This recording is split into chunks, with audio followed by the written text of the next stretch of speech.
Ndugu wa Tanzania, nadhani tunaendelea na mwendelezo wa swala la mauaji ya ndugu yetu Mchina, na kama unavyowaona katika jitihada zangu za kuhakikisha kwamba swala hili aliwezi kuleta madhara zaidi kwa kazi ya vijana hawa hapa nchini, tumeona kwamba ni vyema tufanye kazi kubwa mbili.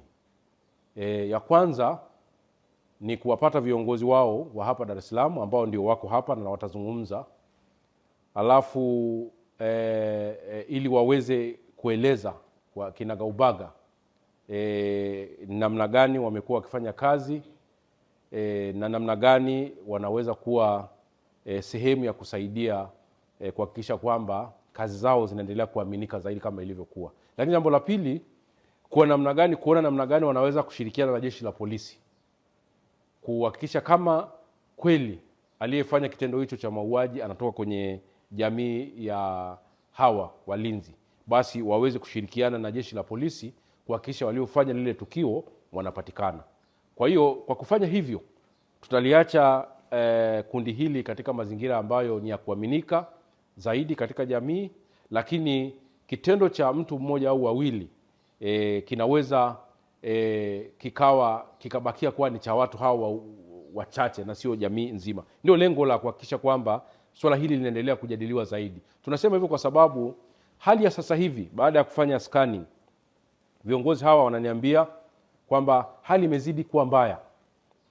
Baadhi yao wameanza kusumbuliwa kule makazini, lakini hata mimi leo hii nimezungumza na kamanda wa jeshi la polisi mkoa wa Dar es Salaam ndugu Muliro, na yeye amenihakikishia kwamba hali inazidi kuwa mbaya na trust kwa walinzi hawa wa Kimasai inaendelea kushuka.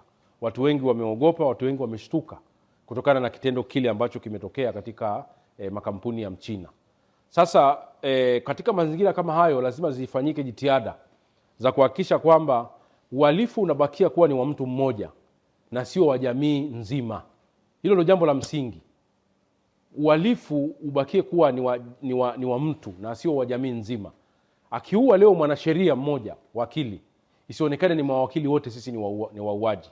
Hilo ndio jambo la msingi. Kwa hiyo ndio maana tunasisitiza kwamba swala hili tulifanyie kazi na hawa watazungumza, na nimemwomba Mheshimiwa Muliro ikiwezekana akutane nao kwenye vikao vyao vya mara kwa mara ambao huwa wanafanya Jumapili.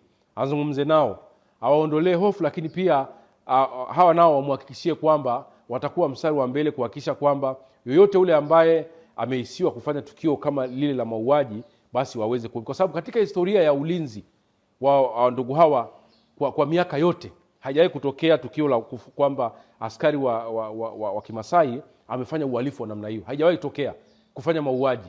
Ndio maana wote tumeshtuka kwamba nini kimetokea, kwamba leo hawa watu ambao walijenga trust kwa muda mrefu, wameaminika na brandi yao imekuwa ni ya muda mrefu, na wamekuwa wakifanya kazi za ulinzi huu kwa sababu ya brandi yao ya uaminifu. Jamii imekuwa na uaminifu kwa muda mrefu sana katika malindo yao. Wamekuwa ni watu ambao si rahisi kununulika, kurubunika. Sasa kitendo cha juzi siweze kuondoa hii brand, kwa sababu hii ni ajira. Hapa Dar es Salaam wako karibu 10,000. Ni ajira ya vijana hawa. Sasa ukiharibu ajira ya watu 10,000 kwa sababu ya mhalifu mmoja, tunakuwa tuwatendei haki, kwa sababu hawa hawana kazi zingine za kufanya, ukizingatia kwamba pia elimu pia kuingia kwenye jamii za Kimasai, lakini pia hali ya migogoro ya ardhi katika maeneo ya ufugaji, swala la ufugaji linaendelea kushuka. Kwa hiyo hii ni kazi ambayo Watanzania wengi uwezo wa kuajiri makampuni hawana, wanawategemea hawa. Kwa hiyo leo watazungumza na naomba muwasikilize, alafu niombe pia jeshi la polisi kuendelea kushirikiana na viongozi hawa kuhakikisha kwamba kama kuna aliyehusika na matukio kama na anatoka katika jamii hii basi aweze kuwajibishwa. Lakini jambo la msingi tuweze kupata taarifa kamili ya wale waliofanya uhalifu, ikiwezekana majina yao, ili waweze kubainika wametoka katika maeneo gani. Kwa hiyo naomba niwakaribishe sasa, watajitambulisha wametoka katika maeneo gani na uongozi wao ukoje, ili waweze kuzungumza na Watanzania yale ambayo wanataka kuyazungumza katika siku ya leo. Unalaani hilo mauaji. Kwa hiyo ndugu yetu Mchina ameuawa kwa namna moja au nyingine. Mimi nimekuja kukutana naye mheshimiwa ili atusaidie, ajitetee kutokana na jamii zetu watu wanapochafua jina. Na sasa mimi mwenyekiti zao sinafanyia kikao pale Mabibo shule Sampakani. Hapo Mabibo sinafanyaga Jumapili pale kikao. Naomba mheshimiwa atusaidie, atukutanishe na jeshi la polisi, kwa sababu aliyefanya kitendo ile ni mtu mmoja, sio jamii mzima wa Masai. Hii kitendo imefanyika leo jiji la Dar es Salaam, naweza kufanyika kitu siku nyingine mkoa mwingine, kwa mfano kama Arusha au Tabora au Singida au Mtwara, kwa sababu hapo ni Tanzania. Hamna sehemu ambayo watu wanakukwamisha na kuambia usitembee sehemu fulani au haufai kukaa hapo kwa sababu sio makazi zenu.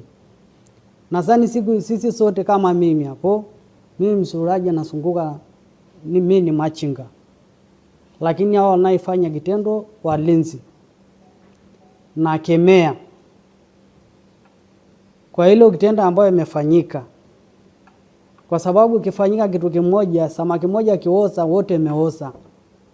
Kwa hiyo anaanza leo, kesho nyingine atakuwa mtu mwingine. Sasa mimi kama mwenyekiti zao naomba jeshi la polisi kiwezekana aje tukutane Jumapili iliyokuja, kesho kutwa. Nadhani leo Ijumaa, kesho Jumamosi, kwa hiyo Jumapili kesho kutwa ni Jumapili. Aje tukutane pale shule ya Mpakani ya Mabibo tusungumze. Atoe rai. Kwa sababu anaposikiga sasa hivi naanza kusikiaga wengine ambao wameshafukuzwa kazi maeneo ya Tegeta, maeneo Sakawe. Anapotembea nakuta minong'onoko za watu. Kila akipita mtaani anaweza kukura mtu mwingine anakuambia wewe Masai sasa hivi wewe muuaji. Unaweza kukura mwingine ambaye ana hasira. Kukutana naye ana hasira, mtu mwingine hajapata hela anasunguka na ungua na juu hajapata hela, na kutana na ile mtu ambaye anakuambia ameua una tuma yoyote, unaweza kuasirika, unanyanyua fimbo unapiga mtu. Hii hatutaki atokee vitu kama hiyo. Nataka tuishi kama napoishi siku zote. Nataka tutembee mkoa zote ya Tanzania kama napoishi siku zote kutembea. Nalani na tunaomba jeshi la polisi lifanye uchunguzi, wachunguze kama kweli endapo aliyofanya hilo tukio ni Masai, chukulia hatua za kisheria kama yeye na sio jamii nzima. Kwa sababu sasa hivi tunapoangalia pressure ni nyingi. Tunaona kabisa kwamba sasa hivi pressure ni nyingi sana. Tunaitwa wauaji kwa sababu ya mtu mmoja ambaye alidai kwamba ni Masai, na tunaomba kwamba wale pia wanaoajiri unapomwajiri mtu lazima basi ujue majina, uwe na dhamini wa kujua mtu ametoka wapi. So unaajiri mtu baadaye limefanyika tukio ndo linaanza kwa sababu kama taharuki sasa hivi. Kwa sababu hii jamii unasema wa Masai ni wauaji. Unakuja kusema jamii nzima ni wauaji. Kwa kweli tunakiri na hicho kitendo. Kweli kama kuna mtu amefanya hivyo, kwa sababu kwenye kundi lote huwezi kukosa wote mkawa sawa.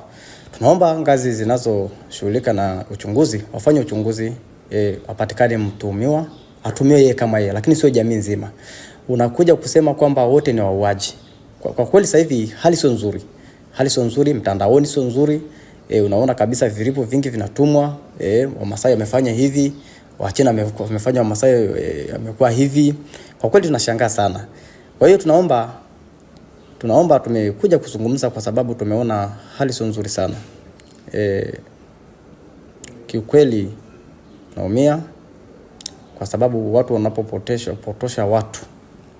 Unapotosha watu kwamba wamefanya matukio kama makubwa kama yale. Majina ya wale watu hatujaona. Tuomba uchunguzi endelee, tujue ni kina nani waliofanya hilo tukio. Kwa sababu sisi tunapokutanaga pale, tunafanya kikao zetu ya kusaidiana, kuelimishana. Hatujawahi mimi sio kusikia Masai aliua tangu nimekuwa. Yaani tangu sijawahi kuona Masai ameua kwenye lindo, amekata mtu ameua kwa sababu ya hela. Sijawahi, ndio mara yangu ya kwanza kusikia mtu Masai aliua. Na kama kweli ipo, uchunguzi tufanyike, tujue ni nani aliyefanya hilo tukio. Na kama kuna wanaotaka ushirikiano kwamba kama kweli kuna wewe, tunasaidiana na ngazi za polisi waje tunashirikiana, tunasaidia kama kweli wapo tutasaidia. Kwa hiyo tunaona kabisa kwamba hii tumeshaharibiwa majina. Kwa sababu sasa hivi kuaminika tena hamna. Nasema Wamasai sasa hivi hawezi, kwa sababu kama umeua mtu yani hata barabarani unapotembea unaitwa muuaji. Unatembea barabarani unaitwa wewe Masai, wewe ni muuaji. Ni kitendo ambacho kidogo kweli inaona kabisa kwamba inaweza kusababisha vitu vingine, kwa sababu mtu unaponiita mimi muuaji inaweza tukatofautiana kiukweli. Kwa hiyo tunaomba ushirikiano na sehemu husika, tushirikiane, atumie mtu kama uchunguzi unafanya achukulie hatua ile aliyofanya tukio, na sio wote. Tunaomba Wamasai wote waliopo Dar es Salaam yote, tuna mkutano Jumapili Mabibo, msiogope, tupo na ushirikiano wa polisi. Tumeshaongea na mkuu wa polisi, Jumapili tupo naye. Kwa hiyo tunawatoa hofu kila mtu. Masai wote tunaomba wote tuingieni siku hiyo wote.